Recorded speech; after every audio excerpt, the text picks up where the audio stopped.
I'm very pleased, Liz. Thanks. You actually brought us back into time and got a lot of information out in a very concise presentation.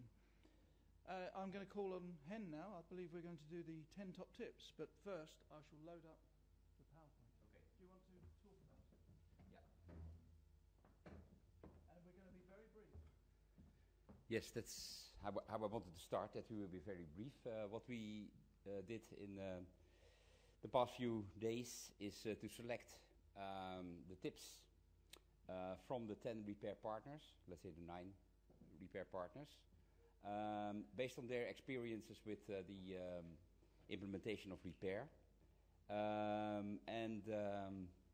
Of course, they will be included in the final report, which will be drafted. And I think it's a summary, more or less, from what has been discussed also during the 2 years of cooperation. So when Vincent has uploaded these 10 tips, I could start. I remember number 1, by the way. Number 1 is based is a tip linked to the MA, Managing Authority Involvement and Engagement. There they are. So okay.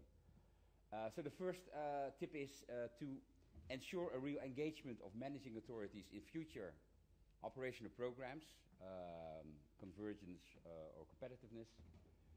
A certain percentage of their budget should be reserved for funding of actions, investments triggered by European cooperation projects, such as developed in URBACT. Because we experience that, okay, it's very nice to say, okay, there should be an involvement and an engagement of managing authorities, but it comes on top of their own priorities, and if you don't force them to select a certain part of the budget for this, they won't do it. And that's also my experience of the last 20 years, more or less. Second one's yours. The second one is really quite straightforward. Building a bridge. When you're working your project idea, to make sure that you have a bridge that you can link your local action plan with an implementation plan by providing extra financial resources. And it was quite simple idea. Number 3, moving on quite quickly. We don't want to dwell on these really.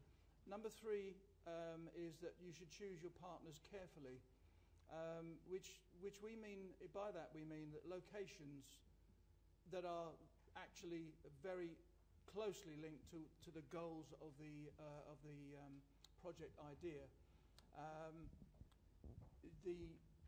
I would like to say that from a flippant point of view, choose the places you want to go and visit, taking Liz's point of view. Simply because that actually is probably, there are some very similarities between cities, commonality I should say, between certain places, and it's worth keeping an eye on where they are. So the fourth one is to ensure that planning divisions of local authorities are involved in the implementation throughout the project lifetime, which is something which also sounds possibly obvious, but it's not always the case, and it's very useful if this has been secured from the very beginning. Just picking up on that, it means although they may be involved at the beginning, sometimes the key people are not involved at key points in the project. So it really is important to try and get them to buy into the project right from the outset, as you said. And the same applies with political support. We're very fortunate. We've got extremely good and strong political support for the repair project through Councillor Chitty, which we're very happy to have. But that isn't necessarily the case in every circumstance. So it's something that's really important to have. It's just a memory jolt. And the sixth one, basically, that's yours. Oh. From lead partner perspective. From the lead partner perspective. Sorry. It's, if you are taking on, as Avrig has already, Avrig is a lead partner in at least one project at the moment, and I'm sure that they will recognise this, that it's absolutely essential that you have sufficient resources in-house to be able to deal with the workload generated in managing a project of multi-city project of 10 or more partners. And again, that isn't always the case. So it's well worth me maintaining. The seventh one. Is this yours? Yes. Ensure that your project team is connected to the national policies for urban issues, which is not always the case, or ensure that you have a good, let's say, position based on the project you are carrying out to influence national policies as well, because our focus is very much on EU at the moment, but I think don't forget national policies. And at the same time, they have to you have to keep in mind the local policy that which is the goal and generally the reason that you're going for a project in the first place. And number 8 is number 4, so you should carry on with number 9 now. Copy and paste doesn't work always. Number 9, ensure that the project is allowed sufficient. This is actually something that we feel from the repair projects available. And in repair, we wanted to have not just a lead expert throughout the project.